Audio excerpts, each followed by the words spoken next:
Hello, everybody, and welcome to the Crypto Hipster Podcast. This is your host, Jamil Hassan, the Crypto Hipster, where I interview founders, entrepreneurs, executives, thought leaders, amazing people all around the world of crypto and blockchain. And this man I'm about to introduce you is successful in this industry. I'm looking forward to this conversation, and you should look forward to it too. What can I say? He is the co-founder and the chairman of Stable. His name is Reeve Collins. Reeve, welcome to the show. All right, thank you. Great to be here. You're very welcome. I'm very honored that you're here today with me. So let me ask you the first question to kick things off. What is your background, and is it a logical background for what you're doing now? Well, I would say so. My background is that I created the stablecoin. So this whole concept here over a decade ago with the founding of Tether. So put that together with some friends in 2013 was when the concept came about. And it's just turned into something that it's hard to imagine actually how big and how much of a monster that company has become. So the team that runs it now, so I have not been involved for many years, and we sold it in the end of 2015. But the team who's been running has just done such a phenomenal job, and I have such pride to see kind of Tether everywhere, and especially it also makes me proud just to see that right now the whole narrative right now is around stablecoins, and people are saying it's the killer app. I do find that amusing because it's been, around for a decade, and people are finally saying, "Oh, well, this is what the blockchain is good for." But yeah, so it's just great to see. Awesome. So I want to congratulate you on the wild success of creating the stablecoin. Tether's very, very popular, and now you're creating Stable, right? So what's Stable all about, including your vision and your mission?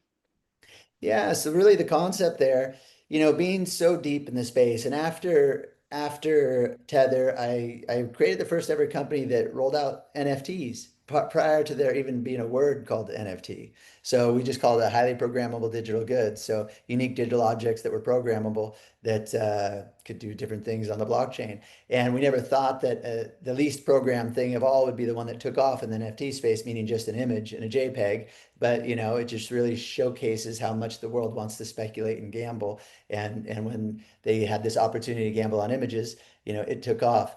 It's kind of given NFTs in itself a bad name simply because of the speculation around it. But the utility of NFTs, we've just scratched the surface, and more use cases will be coming to market for NFTs, and they're going to be such a significant part of our digital lives. Even in the financial space, we talk about RWAs right now. Those are also NFTs. There'll be a lot of RWAs that are actually specifically NFTs. They have a duration, they have an interest amount, and they have a dollar amount, and that's all going to be unique.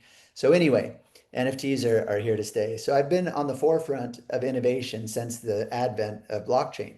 Obviously, the stablecoin, and then with the NFT, and now with the evolution of the stablecoin. So stable, stbl.com. It seems like there's a bunch of companies these days using that type of name, but stbl.com, we've built the infrastructure for what I've coined to be stablecoin 2.0. So after a decade, it's time for the stablecoin to evolve.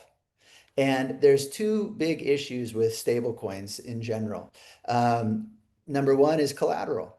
That's always been the question. Is the collateral there? Are these tokens really backed? Where's the collateral held? Where's the audits?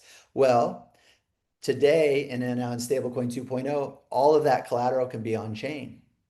So now 100% of the collateral should be on chain because of the RWA narrative and all the tokenization that's taking place. The first thing that's being tokenized are treasuries, and then money market funds. Then other high quality, low risk assets are tokenized. Therefore, we can now use tokenized treasuries as collateral. And so there for the stablecoin, and now all that collateral is on chain. So that's kind of the first tenet of stablecoin 2.0. But the other one that's even more important is where the yield goes.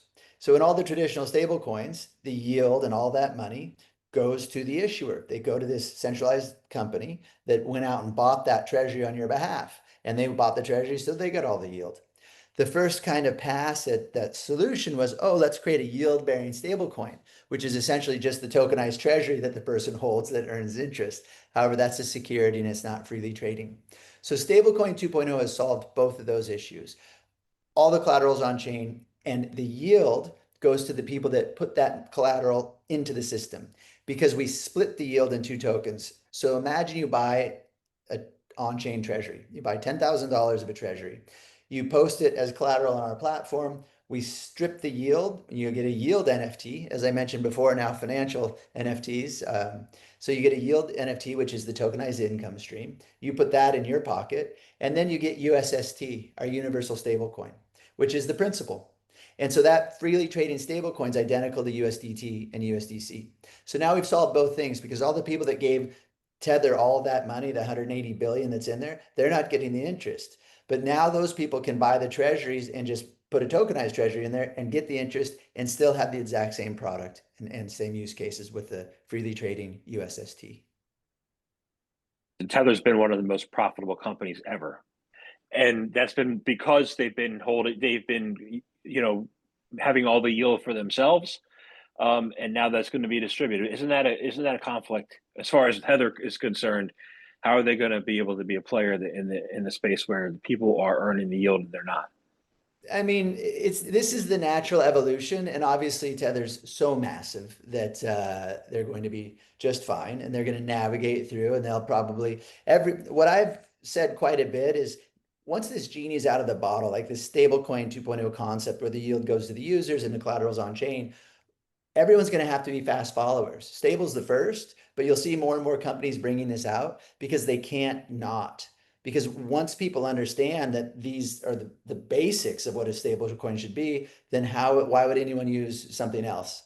So we'll see. It'll take a while for that evolution to happen, but it's going to make so much sense to people that these stablecoin 2.0 types of products that are coming is, I think, definitely going to dominate the market. That makes sense. Everything you said makes sense to me. I get that. We said that was the treasury bills. The treasury bills are going to be on chain. So would the U.S. government be issuing T-bills on chain using the blockchain, or they already do that, or how is the government going to transition to using blockchain? Because we all know the government's been slow to do anything. Yeah, no, the government won't be doing it, but there's many companies that are tokenizing treasuries. So the tokenization, this RWA narrative that we all hear about, the tokenization of these assets is like BlackRock's doing it, Franklin Templeton, Superstate, Janus Funds. All these large companies are tokenizing their assets and putting it on chain. One of the things they're tokenizing is treasuries and money market funds, etc. The reason people are tokenizing things is because it's the first time that you can take a traditional asset and increase its yield without materially increasing its risk. So it's the same asset, but when you put it on chain, it has more utility. And when you get more utility, that means the yield goes up because it's more useful. And so the risk that's introduced is smart contract risk and some DeFi risk, but that will be managed over time. But the increase in yield, because now it's composable, can be used in pieces in different DeFi applications. And you'll get more and more yield out of something that used to just be this very specific type of yield, like T-bill yield. And now it'll be used as collateral for stable coins. Therefore, it'll be more useful. And how does it be more useful? Well, in this instance, with stable, you can buy this on-chain treasury and sit on it and earn the 4%. But what did you do? You've lost the utility, right? You only earn that 4% from your T-bill if you keep it in your wallet. But now instead of keeping it in your wallet, you stake it as collateral, you still get the yield. In addition, you get the stable coin that you get to spend. So you get to earn interest while you spend the principal. So it's just a new day for these assets. I like that you get to earn the interest while you're spending the principal. You Yeah. don't see that across the industry. If you spend the principal, you don't get anything. Right. You know. You said things will happen in time. Well, during that time, and these companies are all trying to issue, stable coins. There's going to be technical challenge. There's going to be technical challenges. There's going to be, and with those technical challenges, there's going to be opportunities that are going to open up in that space. What do you see in that while you're waiting over time? Those technical challenges and the opportunities that are going to come. Well, that's what Stable was built to deliver, was to eliminate those technical challenges. I believe our product and our infrastructure is going to be the best infrastructure out there for ESS, and that stands for ecosystem specific stablecoins, a very fancy word for white labeled stablecoins. Every ecosystem, so large enterprise organization, and that has its own economy, right? It moves tons of money through all its employees and vendors and customers all around the world. They could benefit greatly from stablecoins, from all the efficiencies of making those payments via a blockchain. But in addition to just using another stablecoin, they can now mint their own and have their own brand asset. They have their own white labeled stablecoin and earn the yield from all that money that's circulating within their economy. And in addition to just earning the yield and being more profitable, since it's their own branded stablecoin and it's programmable money, they can program incremental rules into it. So whatever that company wants to do with its money, it now has a lot more control than it ever had before. It also has a lot more data and a lot more analytics on who are its best customers, who are its best vendors, which vendors don't pay, like all these different things. And imagine you could, at some point in time, adjust prices and rates real time based on all of this actual data and imagine being able to factor your own vendors, like provide different payment terms and all this stuff, all programmatically. It's going to be a really interesting evolution when every large company has its own currency. I'm beginning to now. Okay, I'll be honest with you. When I heard the word stablecoin bill and stablecoins, I had no interest in initially because, like, to me, like I like the idea of speculation to an extent. I don't like down speculation, but up's good. But I didn't see stablecoins as going up. But now that you say that it's a revolution where companies are going to be able to do so much more, why shouldn't every company want to create RWAs and have this data? Um, I think it's a no-brainer, right? What's going to be Yeah. possible? And it's going to become easier and easier. Right now, we're at the bleeding edge of regulation, especially with large corporations and banks trying to navigate how to implement this technology. Um, but it's coming. And the current administration in the US has really paved the way and enabled for this type of innovation. So it's really been beneficial for the blockchain space. And the reason that stable coins are such a loud narrative at the moment is because all the big banks want to get involved. They all want to issue their own, all these big companies, because now they finally can, because they have the regulatory comfort that they're not going to get in as much the type of persecution they would have gotten in the past. Got it. So so those are the benefits. So the benefits and the drawbacks of the launch. What are some of those drawbacks from launching stablecoins? Complications, the complexity, I should say, incremental complexity. People are used to doing something one way. And think about these large companies that have these massive payment networks to different countries and different people and different currencies. They have this system. It's inefficient and slow, but they all know it. And a lot of people that operate it aren't really the most technically advanced sometimes. And so when we come in and we're not just making a slight shift, we're like completely ripping the guts out and replacing it. So the complexity of doing that on a large scale is it takes time, and you need people that are the early adopters that really want to forge ahead and showcase to the world how it can be done. And then you'll have a lot of fast followers.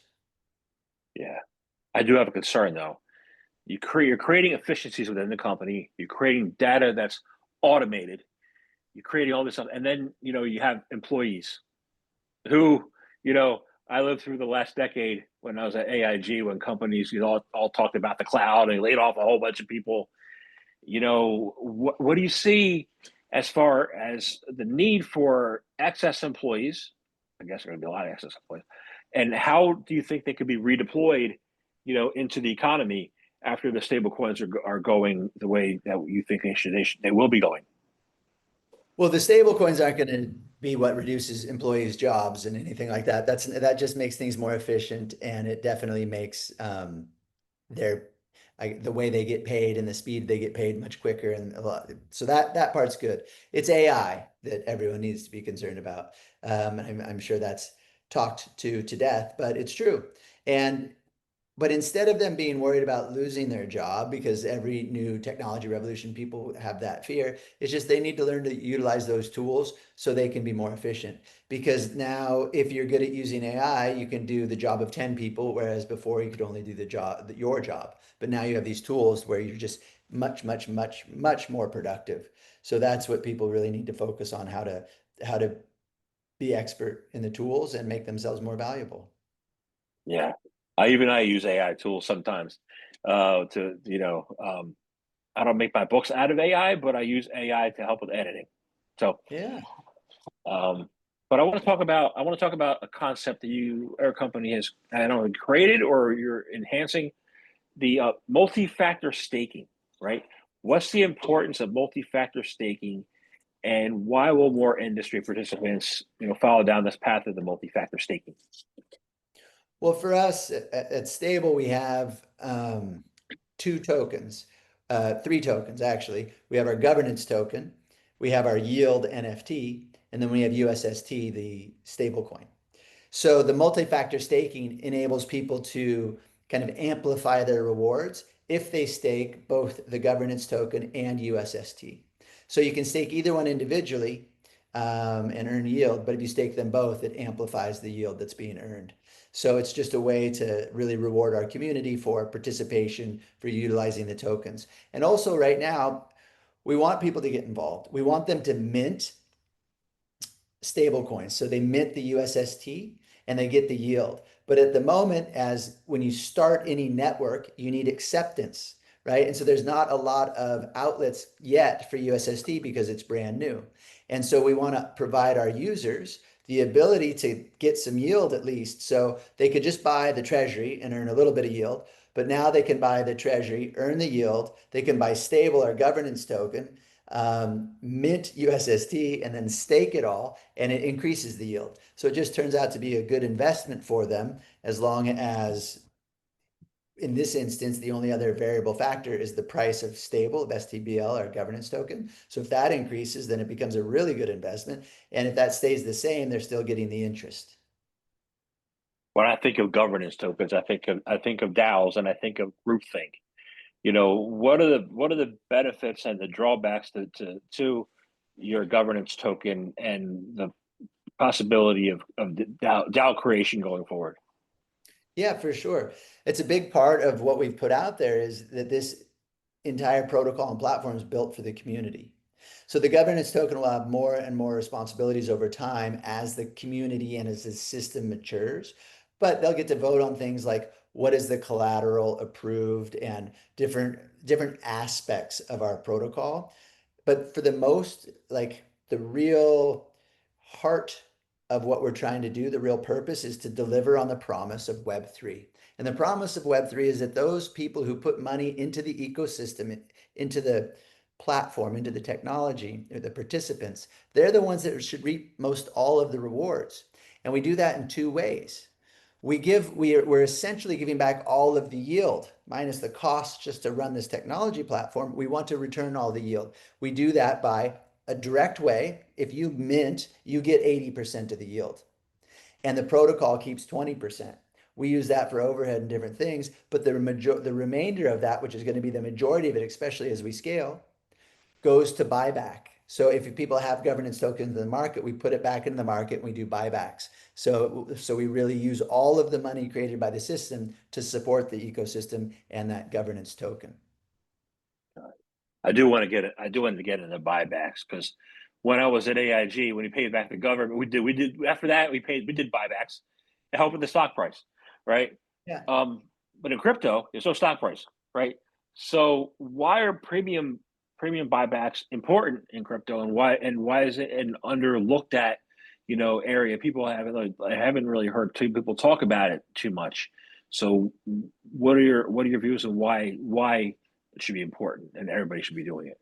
Well, it's a fundamental part of our platform, especially as we scale and earn more fees from the platform, because we use that fee generation, that fee revenue to do the buybacks in order to create this circle where the system makes money and those profits go back into the governance token. We buy it back and then it supports the price. Okay, that makes sense to me. Um, you mentioned earlier that NFTs still have a negative name, right? Still a negative connotation, right? How do you think how do you think we can get beyond that negative connotation? Well, the for the most part, on those NFTs, it's going to be people are now going to get more and more use cases and utility out of them. So the why they had the negative connotation is because everyone thinks an NFT is a Bored Ape, is some JPEG, is some image that everyone just gambled with and lost all this money and it made no sense. They are right. It didn't make sense. People tried to understand it. They're like, I don't get NFTs. Why are people doing this? Well, why do people play slot machines? They love to gamble, right? It was exciting. They buy these images and it went up. It was really a fun pastime for a lot of people, you know. Look, I was just at another conference, and one of the biggest booths there was the World Series of crypto trading. And so it's become a sport. So they get these guys down there, they put them 5 hour blocks and they get to trade, and whoever has the most money wins. And I read this article in South Korea that it's eclipsing esports in popularity, just crypto trading as a game. So that's why gambling is just another way to do it. And so, anyways, NFTs, that's really what drove that popularity in the beginning, and then the negativity because people just didn't understand the qualities of NFTs and how they're going to be utilized moving forward.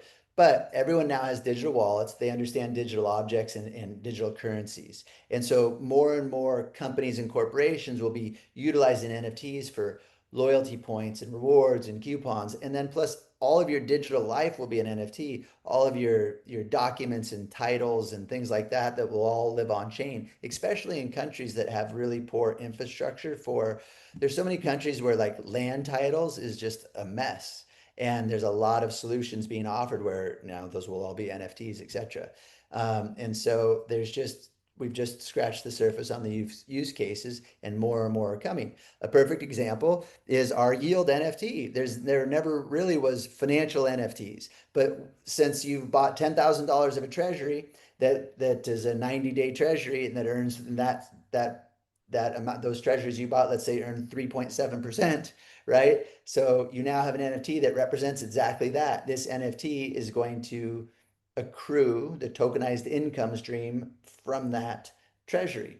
And so now that you own it, you know that this thing's going to make $3,000 in 6 months, let's say, right? You can sell it. You can sell it. You can then trade this NFT. If you don't want to wait the 6 months, you just sell it for the net present value or whatever you can sell it for. So that's new use cases that are coming for these NFTs. Yeah. I started podcasting back in early 2021, just Yeah. as the NFT craze began. I had the opportunity to interview a bunch of artists and authors and creators, and they're happy because it was the first time they're making money in their lives. You know, so and you But it's mentioned, crazy because back then anyone could just throw up a piece of art and put it out there and sell it. Those people never sold their art before because no one could gamble on it. But now people could buy it and try to resell it. And so yeah, I remember a lot of those artists, they thought it was incredible. And it just fed the beast and made it crazier and crazier. yeah. Well, you mentioned the promises of Web3, and I want to find out from you what those promises are, because a lot of people think the promise of Web3 is 1000x.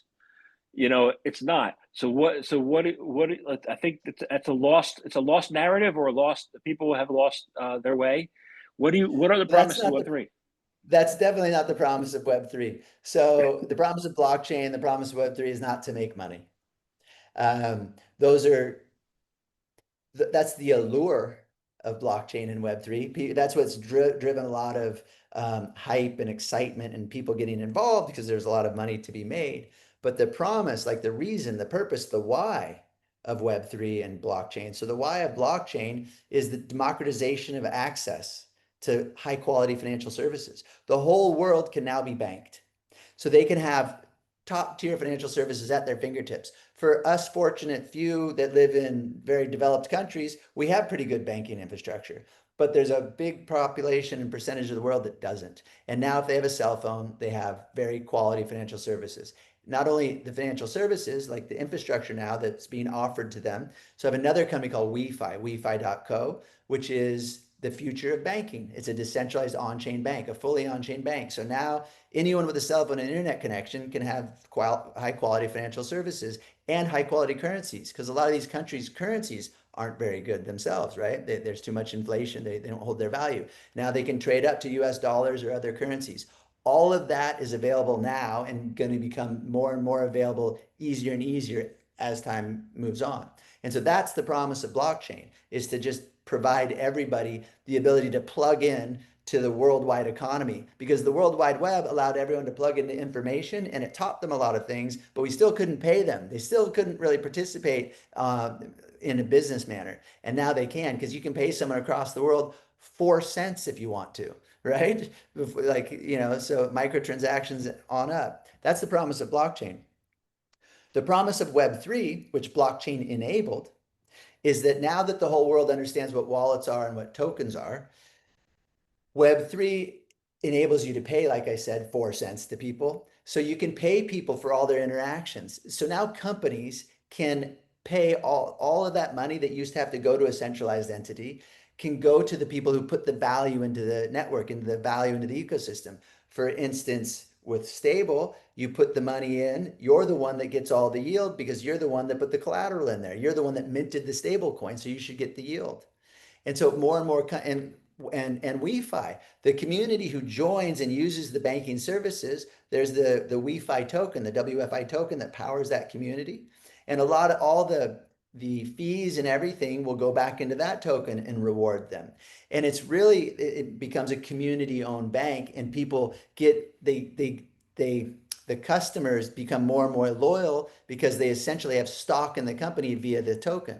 So the promise of Web3 is all the network participants in that community, in that ecosystem, in that network reap the majority of the rewards.